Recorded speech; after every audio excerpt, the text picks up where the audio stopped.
দর্শক আমন্ত্রণ যমুনার বিশেষ আয়োজন doctors on call presented by BRB hospitals limited অনুষ্ঠানে আপনাদের স্বাস্থ্য বিষয়ক নানা প্রশ্ন আর সেসবের তাৎক্ষণিক সমাধান নিয়ে আমাদের এই আয়োজন। আমাদের এই আয়োজনে থাকছেন দেশ বরেণ্য আর আধুনিক চিকিৎসা বিজ্ঞানের দক্ষ চিকিৎসকরা। এই পর্যায়ে আজ আমাদের আলোচনার বিষয় রোজায় সুস্থ থাকতে করণীয়। আলোচনার জন্য আমাদের সঙ্গে অতিথি হিসেবে আছেন ডাক্তার মঞ্জুরুল হক, সহযোগী অধ্যাপক, মেডিসিন বিভাগ, মুগদা মেডিকেল কলেজ। বিশেষজ্ঞ চিকিৎসকের পরামর্শ পেতে ফোন করুন 0298240552 এই নম্বরে। পুরো অনুষ্ঠান জুড়ে সাথে আছে আমি ডাক্তার আবু সাইদ শিমুল। দর্শক, আজকের রমজানের সবাইকে শুভেচ্ছা জানাচ্ছি। আজকে দ্বিতীয় রমজান। আপনারা জানেন যে প্রতি বছরের মতো এই বছরও যমুনা টেলিভিশন পুরো রমজান জুড়ে কিন্তু ডক্টরস অন কল প্রতিদিন ঠিক 3:30টায় আয়োজন করে থাকে। আমরা প্রতিদিন বিভিন্ন বিষয় নিয়ে আলাপ করব এবং এই পর্যায়ে আজ আমাদের আলোচনার বিষয় রোজায় সুস্থ থাকতে করণীয় এবং আমাদের সঙ্গে অতিথি হিসেবে আছেন ডাক্তার মঞ্জুরুল হক। আপনাকে স্বাগত আমাদের অনুষ্ঠানে। ধন্যবাদ। আসলে এই সময় তো একটু গরম পড়তে শুরু করেছে এবং বেশ খানিকটাই গরম গত কয়েকদিন ধরে দেখা যাচ্ছে। গরমের সময়ে দেখা যাচ্ছে রোজা রাখতে গিয়ে অনেক ধরনের সমস্যা হয়, আবার আমাদের খাবার দাবার, ঘুমের বিভিন্ন প্যাটার্নের এই সময় পরিবর্তন হয়। আমি বিশেষ করে গরমের দিকটা একটু বিশেষ দৃষ্টি দিতে চাই। এই গরমের সময় যারা রোজা রাখছেন, বিভিন্ন কাজে বের হতে হচ্ছে, নারী পুরুষ সকলকে, তাদের একটু বিশেষ কি সতর্কতা আসলে অবলম্বন করতে হবে? ধন্যবাদ শিমুল, সুন্দর একটা প্রশ্ন করার জন্য। গরমে যেটা আমাদের মেন প্রবলেম হয় সেটা হচ্ছে ডিহাইড্রেশন বা পানি শূন্যতা। এটা একটা বড় সমস্যা হয়ে দাঁড়ায়, স্পেশালি যারা আউটডোরে কাজ করেন, যারা বাইরে বাধ্য হয়ে যেতেই হয় তাদের জন্য এটা। সেই জন্য আমাদের যেহেতু দিনে একটা বড় সময় আমাদের পক্ষে কোনো পানি গ্রহণ করা সম্ভব হয় না, এই জন্য আমাদের ইফতারি থেকে শুরু করে সেহরি এই পিরিয়ডটাতে আমাদের যতটুকু সম্ভব আমাদেরকে বডিতে একটা স্টোর তৈরি করে নেওয়াটা। আমাদের বলি যে 2 থেকে 3 লিটার পানি খেতে পারলে ভালো, যারা স্পেশালি আউটডোরে কাজ করে। যারা ইনডোরে কাজ করে তাদের জন্য 2 লিটার পানি খেলেও চলবে। এবং আমাদের পানির মধ্যে শুধু প্লেন ওয়াটার না খেয়ে আমরা কিন্তু ইলেকট্রোলাইট সমৃদ্ধ যে শুধু পানি, যেমন ডাব ওয়াটার, এটা খেতে পারি। আমরা যে সমস্ত ফলের ভিতরে অনেক বেশি রসালো ফল, যেমন তরমুজ, আমরা কোনো আনারস, তারপরে হচ্ছে আমরা মালটা, এই জাতীয় খেলে বা স্যুপ জাতীয় খাবার খেলেও কিন্তু আমাদের পানির চাহিদা একসময় একই রকম পানি ভালো নাও লাগতে পারে। এর জন্য এই জাতীয় খাবারের মাধ্যমেও কিন্তু আমরা পানি এবং লবণের চাহিদা পূরণ করতে পারি। আর যাদেরকে বাধ্য হয়ে বাইরে যেতেই হচ্ছে তাদেরকে বলা হচ্ছে যে তারা যেন চেষ্টা করে যতটুকু কম সময় সম্ভব বাইরে খোলা জায়গায় থাকতে, বা যদি খোলা জায়গায় যেতেও হয় যেন ছাতা যেন ব্যবহার করে। ছাতার ব্যবহার করলে সরাসরি তাদের ডিহাইড্রেশন কিছুটা কম হবে। আর যারা খুব কায়িক পরিশ্রম করে, যে স্ট্রেনাস পরিশ্রম করে, তাদের এই সময় যদি মাত্রাটা কিছুটা কমিয়ে আনা সম্ভব হয় সেই চেষ্টাটা করা। অনেক সময় দেখা যায় যে অত্যধিক রোদ যখন হবে বা গরমে অনেকে অজ্ঞান হয়ে যায়, হিট স্ট্রোক শব্দটা আমরা জানি, যদিও অতটুক তীব্রতা আসলে পড়েনি, তবু অনেকে যারা দীর্ঘক্ষণ ধরে আসলে বাইরে থাকে তাদের ক্ষেত্রে এটা হতেই পারে। এই সময় আসলে এটার লক্ষণগুলো কি এবং সেক্ষেত্রে কী করণীয়? আচ্ছা, হিট স্ট্রোক হচ্ছে হিট রিলেটেড যে সমস্ত প্রবলেম হয় তার মধ্যে সবচেয়ে খারাপ যে সমস্যাটাকে আমরা বলে থাকি হিট স্ট্রোক। অ্যাকচুয়ালি আমাদের বডির নিজস্ব কিছু মেকানিজম আছে যার মাধ্যমে আমরা আমাদের বডির টেম্পারেচারটাকে রেগুলেট করি। হিট স্ট্রোক হচ্ছে এমন একটা সিচুয়েশন যখন এনভায়রনমেন্টাল টেম্পারেচার এত বেশি থাকে যার ফলে আমাদের বডির এই রেগুলেশন সিস্টেমটা খুব ভালো কাজ করে না, আমাদের ইন্টারনাল টেম্পারেচার অনেক বেড়ে যায়, যার ফলে আমাদের বডির ভিতর যে সমস্ত মেকানিজমগুলো কার্যকর থাকে সেগুলো অনেকটাই অকার্যকর হয়ে পড়ে, যার ফলে একটা পর্যায়ে রোগী অজ্ঞান পর্যন্ত হয়ে যেতে পারে। এই অবস্থাটাকেই আমরা আসলে হিট স্ট্রোক বলি। এগুলো তাদের ক্ষেত্রে বেশি হয় যখন বাইরের এনভায়রনমেন্টাল টেম্পারেচার অনেক বেড়ে যায় এবং যারা দীর্ঘ সময় রোদের মধ্যে কাজ করে, যারা খেতে খামারে কাজ করে, অথবা যারা একজন রিক্সা চালক, কায়িক পরিশ্রম যাদের অনেক বেশি করে, যারা এই সমস্ত রোগীদের ক্ষেত্রে এটা বেশি হওয়ার সম্ভাবনা থাকে। এটা হওয়ার হিট স্ট্রোকের মেন লক্ষণই হচ্ছে রোদের মধ্যে থেকে যদি হঠাৎ করে দেখা যায় যে রোগীটা অজ্ঞান হয়ে গেছে এবং তার যদি গা দেখা যায় যে প্রচণ্ড গরম, গা একদম মনে হচ্ছে জ্বরে পুড়ে যাচ্ছে, এরকম তীব্র তাপ, এরকম হলে আমরা ধারণা করে নেব যে রোগীটা হিট স্ট্রোকের রোগী। আচ্ছা, এই সময় যে একটা হিট স্ট্রোক তো রয়েছে, কিন্তু এই সময় দেখা যাচ্ছে যারা খাবার দাবারের বিভিন্ন ধরনের অনিয়ম হয়, পেটের সমস্যা অনেকের থাকে, অনেকের অ্যাসিডিটি হয়, অনেকের আবার ডায়রিয়া হয়ে যায়। এই যে অ্যাসিডিটি এবং অনেকের ডায়রিয়া হয়ে গেলে এটার আসলে প্রতিকার কী বা কী কী নিয়ম এই সময় মেনে চলা উচিত? ধন্যবাদ। ডায়রিয়া যেমন হয়, ডায়রিয়া আমি মনে করি যে এই সময় যাদের ডায়রিয়া ভুগে তাদের একটা বড় অংশই হচ্ছে যারা অস্বাস্থ্যকর খাবার খায়। কারণ আমাদের একটা ট্রেন্ড আছে যে আমরা বাইরে থেকে ইফতারি কিনে খেতে পছন্দ করি। চকবাজারে একটা ইফতারির বড় বাজার আছে, ওখান থেকে প্রায় আমরা খাবার নিয়ে ওই সমস্ত খাবার খাই, যার অনেকটাই হচ্ছে অস্বাস্থ্যকর। কারণ খোলা জায়গায় তারা সেটা পরিবেশন করে, তারা যেভাবে ফুড প্রসেস করে সেটা কতটা হাইজেনিক সেটাও আমরা শিওর না। সো এই সমস্ত কারণেই কিন্তু মূলত পেটের পীড়া হওয়ার সম্ভাবনা বেশি থাকে। সো এটা এড়ানোর জন্য আমরা বলবো সবসময় যে এই জাতীয় অস্বাস্থ্যকর খাবার এড়িয়ে চলাটা সবচেয়ে ভালো। নিজের বাসায় স্বাস্থ্যকর খাবার খাইলে এই সমস্যা থেকে এমনিতে এড়িয়ে চলা সম্ভব। আর যাদের গ্যাস্ট্রিকের সমস্যা বলতেছেন, এটা হতে পারে কারণ হচ্ছে একটা লম্বা সময় না খেয়ে থাকতে হয়। গ্যাস্ট্রিক যদি পরিমাণটা খুব বেশি না হয়, যেমন কারো কারো হচ্ছে গ্যাস্ট্রিক মাত্রা এত বেশি যাদের রক্তবমি হয়েছে, এরকম কোনো ইনসিডেন্স হয়েছে, অথবা পেটের নাড়ি গ্যাস্ট্রিক আলসার হয়ে ছিদ্র হয়ে গেছে, এই জাতীয় যদি কোনো কমপ্লিকেশন না থাকে একটু আমাদের সতর্ক হতে হবে। এই বিষয় নিয়ে আমরা আরো একটু আলাপ করবো বিস্তারিত। একজন দর্শক রয়েছে আমাদের সাথে, দর্শকের ফোনটা নিয়ে নিতে চাইছি। দর্শক, আপনি কে বলছেন, কোথা থেকে বলছেন, আপনার নাম এবং বয়স বলে প্রশ্নটি করুন। ওয়ালাইকুম আসসালাম। জি, আমরা শুনতে পাচ্ছি। বয়স 77। জি জি, বলুন। 30 বছর ধরে ডায়াবেটিস, জি, কিডনির সমস্যা আছে, ওষুধ খাচ্ছি। জি, এই রমজানে আমি ইফতারের সময় কি কি ফল খাইতে পারি জানতে চাই। অসংখ্য ধন্যবাদ ফোন করার জন্য। আমাদের সাথেই থাকুন, আমাদের অতিথি নিশ্চয়ই উত্তর দেবেন। আচ্ছা, কিডনি রোগীদের যেটা একটা বড় সমস্যা হয় সেটা হচ্ছে অনেকেরই দেখা যায় রক্তে পটাশিয়ামের মাত্রা বেড়ে যায়, আবার ওনার ডায়াবেটিসও রয়েছে। পটাশিয়ামের মাত্রাটা বেড়ে যায়, এবং যার ফলে আমরা বেশিরভাগ ফলই অ্যাকচুয়ালি নিষেধ করি। আপেল, পেয়ারা, নাশপাতি, এই ফলগুলোতে পটাশিয়ামের মাত্রা কম্পারেটিভলি কম। সো এই জাতীয় ফল আপনি খেতে পারেন। আর যেহেতু আপনার ডায়াবেটিস আছে, সেহেতু ডায়াবেটিসের মাত্রা কেমন তার উপর নির্ভর করবে যে আপনি কোন ধরনের ফল খেতে পারেন।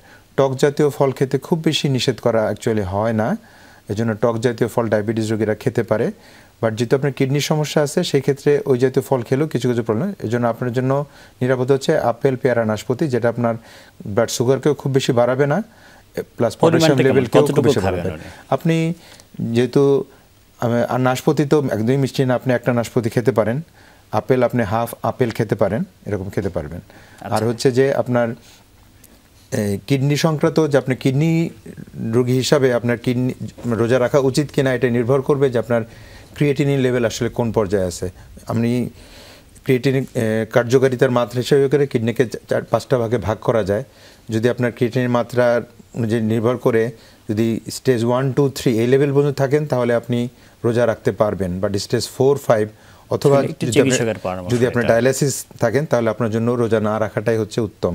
তারপরেও যদি আপনি রোজা রাখতে চান তাহলে বিশেষজ্ঞ ডাক্তারের সাথে পরামর্শ করে সে বিষয়ে। এই যে দর্শক জন ফোন করলেন, অনেকের যেটা রয়েছে উনি ডায়াবেটিস আক্রান্ত বা ওনার কিডনির সমস্যা রয়েছে, পরীক্ষা নিরীক্ষার একটা বিষয় রয়েছে, যে অনেকেই দেখা যাচ্ছে যে পরীক্ষা নিরীক্ষা করতে একটু দ্বিধায় থাকেন যে আমি এই সময় গ্লুকোজ রক্ত পরীক্ষা করবে কিনা বা অন্য অন্য পরীক্ষা করবে কিনা। এই সব বিষয় নিয়ে আমরা আলাপ করবো একটি বিরতির পর। বিরতির পর doctors on call presented by BRB hospitals limited অনুষ্ঠানে আপনাদেরকে আবারও স্বাগত জানাচ্ছি। আজকে আমাদের আলোচনার বিষয় রোজায় সুস্থ থাকতে করণীয়, এবং আমাদের সাথে অতিথি হিসেবে আছেন ডাক্তার মঞ্জুরুল হক। আমরা খুব সুন্দরভাবে একজন দর্শক আমাদের জানতে চেয়েছিলেন, সেই দর্শক আমরা দেখেছি যে ডায়াবেটিসে আক্রান্ত, কিডনি রোগে আক্রান্ত। এই সময় যারা ডায়াবেটিসে আক্রান্ত তাদের দেখা যাচ্ছে যে ইনসুলিন নিতে হয়, আবার ডায়াবেটিসটা ঠিক আছে কিনা গ্লুকোজও পরীক্ষা করতে। এই দুটো বিষয় যদি একটু বলতেন, এই সময় রোজা রেখে কি ইনসুলিন নেওয়া যাবে কিনা এবং রক্ত পরীক্ষা করা যাবে কিনা? হ্যাঁ, খুবই চমৎকার একটা প্রশ্ন। যে অ্যাকচুয়ালি রোজা রেখে ইনসুলিন দেওয়া এবং রক্ত পরীক্ষা করার ব্যাপারে বেশিরভাগ আলেম ওলামাদের মতে তেমন কোনো নিষেধ নাই। রোজা রেখে দুটোই নিশ্চিন্তে নেওয়া যাবে, কারণ বরঞ্চ রোজায় যেহেতু ব্লাড সুগার কমে যাওয়ার একটা প্রবণতা থাকে, এর জন্য বরঞ্চ বলা হয় যে রোজার মধ্যে যারা ডায়াবেটিক পেশেন্ট থেকে 5 বার যদি রক্ত সুগার চেক করতে পারে সবচেয়ে ভালো, না হলে অ্যাটলিস্ট 3 বার রক্তের সুগার চেক করতে বলা হয়। একটা হচ্ছে ইফতারির আগে আগে, একটা হচ্ছে ইফতারির 2 ঘন্টা পরে, একটা হচ্ছে দিনের মাঝামাঝি সময়। এই 3 বার অ্যাটলিস্ট করতে পারলে ভালো, তাতে বোঝা যায় যে ব্লাড সুগারের মাত্রা কেমন আছে। যেমন ইফতারি পরপর করতে বলা হয়, কারণ আমরা অনেক বেশি ইফতারি করে ফেলি, ওই সময় দেখা যায় অনেক বেশি ব্লাড সুগার বেড়ে যায়। এটাও একটা দেখার বিষয়, মানে শুধুমাত্র যে ব্লাড সুগার কমে যাবে এটাই প্রবলেম তা না, ডায়াবেটিক কিন্তু অনেক সময় ব্লাড সুগার অনেক বেড়েও যায় আমাদের ফুড হ্যাবিটের কারণে। এর জন্য ব্লাড সুগার টেস্ট করা এবং ইনসুলিনের ব্যাপারে কোনো নিষেধাজ্ঞা নেই, নিশ্চিন্তে করা যাবে, এটা সর্বসম্মত আলেম ওলামাদের মত। এটাতে গেলে ধরেন ডায়াবেটিস রোগে যারা আক্রান্ত, এমনি সাধারণ মানুষকে যদি বলে যে একজন চিকিৎসক যে ধরেন টাইফয়েডে আক্রান্ত বা ডেঙ্গুতে আক্রান্ত, তাদেরকে যদি রক্ত পরীক্ষা করতে বলা হয় সেটাও কি করা যাবে এই সময়? এখন এই ব্যাপারে কিছুটা দ্বিমত আছে। সেটা হচ্ছে যে যেহেতু এই টেস্টগুলো খুব ইমার্জেন্সি কোনো টেস্ট না, এগুলো রুটিন টেস্ট, যার ফলে এই টেস্টগুলো আমি ইফতারি করার পরে যে সময় আমার কোনো সমস্যা নেই আমি সেই সময় করতে পারি, বাট ইমার্জেন্সি কোনো টেস্ট করলে সেই সময় খালি পেটে যেসব টেস্ট করতে বলা হয় সেগুলো সময় করা হয়। কারণ আমরা যেগুলো খালি পেটের টেস্ট এগুলো আমরা আসলে করে ফেলতে পারবো, বাট যদি এরকম খাওয়ার সাথে কোনো রিলেটেড কিছু না থাকে যেগুলো ইমার্জেন্সি না, সেই টেস্টগুলো আসলে অন্য সময় পরে করলেও চলে, সেগুলো আমরা পরে দেখা যাচ্ছে ইফতারের পরও করা যেতে পারে। আরেকটি বিষয় রয়েছে যে অনেকের এন্ডোস্কোপিও করতে পারে, আবার কোলোনোস্কোপিও করতে দেয়, এইসব ক্ষেত্রে আসলে কি একই কথা? যদি এটা অ্যাভয়েড করা যায় রোজার সময়টুকের মধ্যে তাহলে ভালো, কারণ এন্ডোস্কোপি করার সময় অনেক সময় সেখানে কিছুটা পানি দেওয়ার প্রয়োজন পড়ে, সেই জন্য যদি পানি না দিয়ে এন্ডোস্কোপি করা যেতে পারে, বাট এটা রোগীর জন্য একটু কষ্টকর হয়, প্লাস যদি পানি দেওয়া একান্ত প্রয়োজন হয় তাহলে অনেক সময় রোজা ভেঙে যাওয়ার সম্ভাবনা থাকবে। এর জন্য সুযোগ থাকলে এটা রোজার বাইরে করাটাই শ্রেয়, যদি একান্ত প্রয়োজনীয় হয় তাহলে করা যেতে পারে, বাট উইথ সাম প্রিকশন, যেখানে পানি ব্যবহার করা যাবে না, এন্ডোস্কোপিটা করা যেতে পারে। আচ্ছা, অনেক আবার যারা অ্যাজমায় আক্রান্ত তারা দেখা যাচ্ছে ইনহেলার নিতে হয়, আবার অনেকে দেখা যাচ্ছে গ্লুকোমায় আক্রান্ত তাদের দীর্ঘদিন ধরে চোখের ড্রপও নিতে হয়, অনেকের আবার নাকের ড্রপও নেন। এই তিনটে বিষয় যদি বলেন, ইনহেলার, চোখের ড্রপ, নাকের ড্রপ। আচ্ছা, ইনহেলার নেওয়ার ব্যাপারে বেশিরভাগ আলেমদের মত হচ্ছে যে এটা নেওয়া যাবে, কারণ এটা যেহেতু কোনো পুষ্টিগুণ সমৃদ্ধ কোনো কিছু না, আর এটা হচ্ছে আমাদের শরীরের জন্য প্রয়োজনীয় একটা উপাদান। আমি এটা কোনো আনন্দ করে বা অন্য কোনো ফুর্তির ব্যাপারে, যেমন অনেকে বলতে পারে তাহলে তো আমি সিগারেটও নিচ্ছি, ওটা তো আমার শ্বাসনালীতে যাচ্ছে, ওটা তো আমি পুষ্টি পাচ্ছি না, ওটা তো আমি অন্য কারণে নিচ্ছি। আর এটা হচ্ছে আমার এসেনশিয়াল একটা জিনিস, লাইফ সেভিং একটা জিনিস। সো লাইফ সেভিং পারপাজে যদি, আর আমাদের বেশিরভাগ ইনহেলারগুলোই হচ্ছে আইদার 2 বেলা অথবা 1 বেলা নেওয়ার প্রয়োজন পড়ে। এর জন্য যেগুলো 2 বেলা, যেটা সেহরি এবং ইফতারিতে নিতে পারি আমরা, যেটা 1 বেলা সেটা 1 বেলা নিতে পারি। আর কখনো কখনো আমাদের রিলিভার কিছু ইনহেলার লাগে, যেটা আমাদের শ্বাসকষ্ট বেশি হচ্ছে, মাঝখানেও নেওয়ার প্রয়োজন পড়তে পারে, সেরকম ক্ষেত্রে এটা নেওয়া যাবে। এই ক্ষেত্রেও বেশিরভাগ আমাদের মত হচ্ছে যে এই ব্যাপারে রোজার কোনো ক্ষতি হয় না। আর চোখের ড্রপ এবং আচ্ছা, চোখের ড্রপ দিলে এটা অনেক ক্ষেত্রেই চোখের ড্রপগুলো গলায় চলে আসে, সেই জন্য এটা রোজা রাখা অবস্থায় এটা না নেওয়াটাই ভালো। চোখের ড্রপ, নাকের ড্রপ যেগুলো গলায় চলে যায় সেটা না নেওয়াটাই শ্রেয় রোজা রাখা অবস্থায়। আচ্ছা, কিন্তু ইনহেলার নেওয়ার কিছু আছে নাকের স্প্রে আবার অনেকে দেয়, সেই ক্ষেত্রে কি কথা? নাকের স্প্রেগুলো এটাও গলায় চলে যাওয়ার সম্ভাবনা থাকে, যেটা কিনা রোজা ক্ষতি হতে পারে। অর্থাৎ দেখা যাচ্ছে যে তারা ওই যে সেহরির আগেও তো এটা নিয়ে নিতে পারে এবং ইফতারির পরে নিয়ে নিতে, একেবারে যে এসেনশিয়াল ওই সময় আমাদের বেশিরভাগ ক্ষেত্রে দেখা যায় স্প্রেগুলোতে এই সময়টাই আসলে প্রয়োজন পড়ে, সুতরাং তারা সহজেই ওই সময় নিতে পারে। অ্যাজমা রোগীর ক্ষেত্রে অনেক সময় প্রবলেম হয়। অ্যাজমা রোগীদের অনেক সময় যারা একটু সিভিয়ার অ্যাজমাতে ভুগে তাদের ক্ষেত্রে অনেক সময় দেখা যায় যে রিলিভার কিছু ওষুধ আছে যেটা দিনের মাঝামাঝি নেওয়ারও প্রয়োজন পড়তে পারে, তারা যদি একান্ত প্রয়োজন পড়ে তাহলে ওই সময় নিতে পারবে। আচ্ছা, এই যে ওষুধের একটা বিষয় রয়েছে যে ওষুধ কখন খাবে, কিছু ওষুধ খায় 2 বেলা 3 বেলা, সকালের ওষুধ বিকালের ওষুধ, এই সব বিষয় নিয়ে আমরা আলাপ করবো একটি বিরতির পর। শুধু দর্শক, অনুষ্ঠানে এই পর্যায়ে নিয়ে নিচ্ছে একটা ছোট্ট বিরতি, সাথেই থাকুন।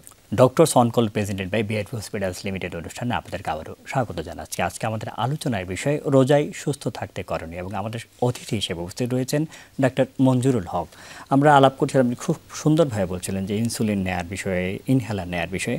একটু যদি বলতেন যে ইনসুলিন অনেক সময় দেখা যাচ্ছে যে সকালে নিতে হয়, রাতে নিতে হয়, এই সময়টা একটু আসলে খাবার প্যাটার্নের আসলে চেঞ্জ হয়ে যাচ্ছে, সেই ক্ষেত্রে সকালের ইনসুলিন কখন নেবেন এবং রাতের যে ইনসুলিন কখন নেবেন, ওষুধের বিষয়টা যদি একটু আমাদের দর্শকদের বলতেন। আচ্ছা, যারা ডায়াবেটিক পেশেন্ট তারা কেউ শুধু খাবার কন্ট্রোল করেই তাদের ডায়াবেটিস কন্ট্রোল থাকে, কাউকে ওষুধ খেতে হয়, কাউকে ইনসুলিন নিতে হয়। যারা ওষুধের মাধ্যমে ডায়াবেটিস নিয়ন্ত্রণে রাখছেন তাদের জন্য পরামর্শ হচ্ছে যে কিছু কিছু ওষুধ আছে, যেমন মেটফরমিন গ্রুপের কিছু ওষুধ আছে বা গ্লিপটিনস কিছু আছে, লিনাগ্লিপটিন, ভিল্ডাগ্লিপটিন, এই সমস্ত ওষুধের আসলে খুব বেশি মডিফিকেশন কোনো প্রয়োজন পড়ে না। ঠিক আছে, এম্পাগ্লিফোজিন এই জাতীয় কিছু ওষুধ আছে যেগুলো পেশেন্টরা নিচ্ছে, সকালেরটা সকালে নিতে পারবে, রাতেরটা রাতে নিতে পারবে, কোনো সমস্যা নেই। তবে এম্পাগ্লিফোজিন এটা আমরা বলি যে আসলে ক্লিয়ার করতে চাই যে আচ্ছা, মানে রাত থেকে সকালের তো ডিউরেশনটা কম, সেটা কি ইফতারির? হ্যাঁ, ইফতারির সময়। রাত বলতে আমরা ইফতারি মিন করছি। সকালেরটা সেহরিতে নিয়ে নেবেন আর রাতেরটা ইফতারিতে নেবেন। যারা মেটফরমিন খাচ্ছেন, যারা লিনাগ্লিপটিন, ভিল্ডাগ্লিপটিন, যারা এম্পাগ্লিফোজিন এই জাতীয় ওষুধ খাচ্ছেন তারা এটা খুব বেশি। আর যারা এমন ওষুধ খাচ্ছেন যেটাতে ইনসুলিন সিক্রেশনকে বাড়ায়, এই জাতীয় ওষুধ যারা খাচ্ছেন তাদের ক্ষেত্রে আসলে সকালে যে যদি তারা সকালে ট্যাবলেট খেয়ে থাকে, ইউজুয়ালি এই ট্যাবলেটগুলো সকালে খাবার আগে সাধারণত খায়, ট্যাবলেটগুলো খাওয়ার আধা ঘন্টা আগে। এই ট্যাবলেটগুলো আমরা বলি ইউজুয়ালি ইফতারির সময় খেতে। সকালে যে ট্যাবলেটটা খেত এটা ইফতারির সময় খেতে বলি। আর যারা ইনসুলিন নিচ্ছে, যারা দুবেলার ইনসুলিন নিচ্ছে, তাদেরকে আমরা বলি যে যেটা ইনসুলিনটা উনি সকালে নিতেন ওই ইনসুলিনটা উনি ইফতারির সময় নেবেন। আর রাতে যে ডোজটা নিতেন তার মোটামুটি অর্ধেক, ধর কেউ কথার কথা কেউ 20 ইউনিট ইনসুলিন রাত্রে নিতে, তার অর্ধেক মানে 10 ইউনিট ইনসুলিন সে সেহরির সময় নিয়ে নেবেন। কারণ সেহরির থেকে ইফতারি একটা লম্বা সময় না খেয়ে থাকতে হবে, এই জন্য ওই সময় ইনসুলিনের পরিমাণটা কম নিতে হবে। সেক্ষেত্রে গ্লুকোজ কমে যাওয়ার যে প্রবণতা, হাইপোগ্লাইসেমিয়া হওয়ার যে সম্ভাবনা, সেটা কমে যাবে। আর ইফতারিতে যে ইনসুলিনটা নেবে সেটা একই রকম থাকবে না আবার বাড়াতে হবে বা কমাতে হবে? সকালে যে ডোজটা নিত ওই ডোজটা আমরা সাধারণত বলি ইফতারির সময় নিতে, সেম ডোজ। আর রাতের ডোজটাকে অর্ধেক করে আমরা সকালে নিতে বলি। আচ্ছা আচ্ছা, খুব সুন্দরভাবে বলছেন। আর অন্যান্য ওষুধের ক্ষেত্রে অনেক ক্ষেত্রে দেখা যাচ্ছে 3 বেলা ওষুধ খেতে হয়, অনেক ক্ষেত্রে 2 বেলা, অনেকে খালি পেটে ওষুধ খায়, ডায়াবেটিস রোগী ছাড়াও। তাদের ক্ষেত্রে আসলে ওষুধগুলোর কী? এবং সেহরির ক্ষেত্রে আমরা খালি পেটে ওষুধ খাওয়ার ক্ষেত্রে আমাদের আসলে খুব বেশি সমস্যা হয় না। ইফতারির ক্ষেত্রে আমাদের খালি পেটে ওষুধ খাওয়া সম্ভব হয় না। সেক্ষেত্রে আমরা বলি যারা ইনসুলিন নেয় বা যারা ওষুধ খায়, যে ওষুধগুলো খালি পেটে খেতে হয়, সেগুলোকে বলি যা জাস্ট ইফতারির শুরুতেই ইনসুলিন নিয়ে নেবে, অথবা তারা ওই ওষুধটা খেয়ে ফেলবে। খেয়ে হয়তোবা একটু পানি খেয়ে একটু একটা খেজুর খেয়ে তারা নামাজটা পড়ে ফেললো, নামাজটা পড়তে তার 10-15 মিনিট বা 20 মিনিট টাইম চলে গেল, তারপরে সে বাকি ইফতারিটা করে ফেললো। তাহলে এই সময় ইনসুলিনটা কাজ করার সময়টাও পেলো, সে করতে পারবে। আর যেহেতু ইনসুলিন নিলে রোজা ভাঙে না, অনেকের ক্ষেত্রে ইনসুলিনটা সে একটু আগেও নিয়ে নিতে পারে। মোটামুটি সবাই জানি ইফতারের টাইম জেনে একটু আগেও সে নিয়ে নিতে পারে, এটা তাতে তেমন কোনো সম্ভাবনা হয় না। আর যারা 3 বেলার ওষুধ খায় তাদের ক্ষেত্রে অনেক সময় কিছু কিছু ওষুধ যেটা আছে যেটা আমরা ইজিলি দুপুরে না খেয়ে আমরা রাত্রে শিফট করে ফেলতে পারি। আর যদি 3 বেলায় খেতে হয় সেক্ষেত্রে আমরা সকালের ডোজটা আমরা সেহরিতে খেলাম, দুপুরের ডোজটা আমরা হয়তো ইফতারিতে খেলাম, আর একটা রাত্রে শোয়ার আগে একটা খেয়ে ফেললাম। এভাবে আমরা শিফট করে নিতে পারি। আচ্ছা, খাবার দাবারের বিষয়টা আসলে তো সকলেই জানেন, তবুও দেখা যাচ্ছে প্রতি বছর আমরা এইটা নিয়ে দেখা যাচ্ছে সেরকম নিয়ম বা সেরকম সচেতন আমরা না। একটু যদি খুবই সংক্ষেপে, আমাদের খুব বেশি সময় নেই, যে খাবার দাবার কেমন হওয়া উচিত সেহরিতে এবং ইফতারে, আমাদের যদি একটু সঠিক গাইডলাইন দিতেন। আচ্ছা, আমরা সবাই জানি যে আমাদের খাবারে মোটামুটিভাবে প্রোটিন, ফ্যাট, কার্বোহাইড্রেট, ভেজিটেবলস এবং ওয়াটার অ্যান্ড ইলেকট্রোলাইটস, এই কয়েকটা এলিমেন্টস থাকতেই হবে। আমরা এই রোজার মধ্যে আমরা প্রোটিনটা পেতে পারি মোস্টলি মুরগির মাংস, মাছ, এই দুটো হচ্ছে ভালো প্রোটিন সোর্স। আমরা খাসি, গরু অ্যাভয়েড করতে পারলে ভালো, বা খেলেও কম। যদি আমরা কার্বোহাইড্রেটের কথা মিন করি তাহলে সেখানে লাল চালের ভাত, লাল আটার রুটি, এটা যদি আমরা খাই, এটা সবচেয়ে ভালো কমপ্লেক্স কার্বোহাইড্রেট। এটা বেশি সময় থাকে, হুট করে সুগারকে বাড়ায় ফেলে না, কিছু সুবিধা আছে। আর যদি আমরা ফ্যাটের কথা বলি, ফ্যাটের মধ্যে আমরা মিল্ক নিতে পারি, আমরা দই নিতে পারি, নাটস খেতে পারি, বিভিন্ন ধরনের বাদাম খেতে পারি, এগুলো থেকে ফ্যাট পাবো। আর ভেজিটেবলস ইম্পর্টেন্ট, আমরা বিভিন্ন ধরনের সালাদ খেয়ে, শাকসবজি খেয়ে, এই ধরনের জিনিসগুলি বেশি খেতে হবে। সেই ক্ষেত্রে আমরা বলি যে ঝাল ভাজা পড়া এই ধরনের সবাই একটু এড়িয়ে চলে, বেশি পরিমাণে তরল জাতীয় খাবার, পানি যাতে খাই, ফল যাতে খাই, আমরা যেটা বলি কমপ্লেক্স কার্বোহাইড্রেটের দিকে যদি আমরা নজর দিই তাহলে আমরা সুস্থ থাকতে পারবো। আমরা অনুষ্ঠানে একদম শেষ পর্যায়ে চলে এসেছি। এতক্ষণ আমাদের সাথে থাকার জন্য ডাক্তার মঞ্জুরুল হক, আপনাকে অসংখ্য ধন্যবাদ। আপনাকে অসংখ্য ধন্যবাদ, দর্শকবৃন্দকে অসংখ্য ধন্যবাদ। দর্শক, যেমনটি শুনছিলেন, এই সময় নিয়ম মেনে চললে, একদম খাবারগুলি যদি একটু আমরা সচেতন করে খাই, তাহলে কিন্তু এই সময় আমরা সুস্থ থাকতে পারবো। আমরা ঝাল ভাজা পোড়া না খেয়ে যদি একটু স্বাস্থ্য সচেতন খাই, তাহলে আমরা সুস্থ থাকবো। এই রোজায় আমরা সুস্থ থাকি, আমরা সকলেই সুস্থ থাকি, এই কারণে আজকের মধ্যে বিদায় নিচ্ছি। আল্লাহ হাফেজ।